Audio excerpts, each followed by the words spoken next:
Hello guys, ഇന്ന് കർക്കിടകം ഒന്നാണ് കേട്ടോ. അപ്പോൾ രാവിലെ തന്നെ നല്ല മഴയും ഉണ്ട്. അപ്പോൾ ഇന്ന് അടിച്ചു വാരി തുടച്ച് പൊട്ടിയൊക്കെ കളഞ്ഞ് രാവിലെ തന്നെ കുളിച്ച് വിളക്കൊക്കെ കത്തിച്ചിട്ടുണ്ട് കേട്ടോ.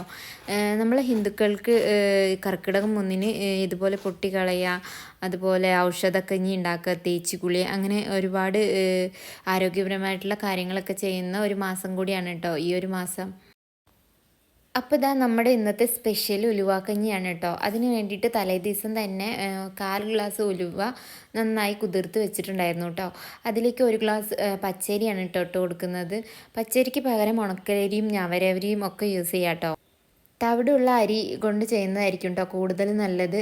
പക്ഷെ എൻ്റെ കയ്യിലിപ്പോൾ പച്ചരിയാണ് ഉണ്ടായിരുന്നത്. അപ്പോൾ അതുകൊണ്ടാണ് ഇപ്പോൾ നമ്മൾ ഉണ്ടാക്കുന്നത് കേട്ടോ.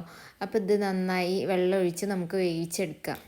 കർക്കിടക മാസത്തിൽ ഈ ഒരു കഞ്ഞി കഴിക്കുന്നത് ഈ ഒരു നടുവേദന, ആരോഗ്യ പ്രശ്നങ്ങൾ അങ്ങനത്തെ ഉള്ള ആളുകൾക്കൊക്കെ വളരെ ഉപകാരപ്രദമായിട്ടുള്ള ഒരു കഞ്ഞിയാണ് കേട്ടോ അത്. പ്രത്യേകിച്ച് കർക്കിടക മാസത്തിൽ നമ്മളുടെ ശരീരം ഇളമിച്ചിരിക്കണോണ്ട് ഇതൊക്കെ പെട്ടെന്ന് ഫലം ചെയ്യും കേട്ടോ. അപ്പോൾ കുട്ടികൾക്ക് നമ്മളെ വീട്ടിലുള്ള എല്ലാവർക്കും കുട്ടികൾക്കും ഒക്കെ കഴിക്കാൻ പറ്റിയ ഒരു വിഭവമാണ് കേട്ടോ ഇത്. അപ്പോൾ ഈ ഒരു റെസിപ്പിയിലേക്ക് നമ്മൾ തേങ്ങാപ്പാലും കൂടി ഒഴിച്ച് കൊടുക്കുന്നുണ്ട് കേട്ടോ. അപ്പോൾ പ്രത്യേകിച്ച് ഉലുവയുടെ ആ ഒരു കയ്പ്പൊന്നും അറിയാതിരിക്കാൻ കൂടുതൽ ടേസ്റ്റ് ആവാൻ വേണ്ടിയിട്ടാണ് കേട്ടോ ഈ തേങ്ങാപ്പാൽ ഒഴിക്കുന്നത്. കുട്ടികൾക്കും തേങ്ങാപ്പാൽ ഒഴിക്കുകയാണെങ്കിൽ കുറച്ചും കൂടി ടേസ്റ്റി ആയി തോന്നും. അപ്പോൾ ഇതാ നമ്മളെ ചോറ് ഇവിടെ വെന്ത് വന്നിട്ടുണ്ട്. അപ്പോൾ അതിലേക്ക് നമുക്ക് ഈ ഒരു തേങ്ങാപ്പാൽ ഒഴിച്ച് കൊടുക്കാം കേട്ടോ.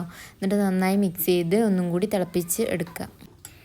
അപ്പോൾ ഇതാ നന്നായി ചോറ് ഒന്നും കൂടി ഈ ഒരു പാലിൽ കിടന്ന് നന്നായി വെന്തിട്ടുണ്ട് കേട്ടോ. ഇപ്പോൾ ഉപ്പും കൂടി ഇട്ട് കൊടുക്കുന്നുണ്ട്. ഉപ്പിന് പകരം ശർക്കര വേണമെങ്കിൽ അത് ചേർക്കാം കേട്ടോ. ഇവിടെ എല്ലാവർക്കും ഷുഗറും കാര്യങ്ങളൊക്കെ ഉള്ളതുകൊണ്ട് ഞാൻ ഉപ്പാണ് ഇട്ട് കൊടുത്തിട്ടുള്ളത്. അപ്പോൾ ഇത്രയേ ഉള്ളൂ ഈ ഒരു കർക്കിടക കഞ്ഞി. എല്ലാവരും ഒന്ന് ട്രൈ ചെയ്ത് നോക്കുക. താങ്ക്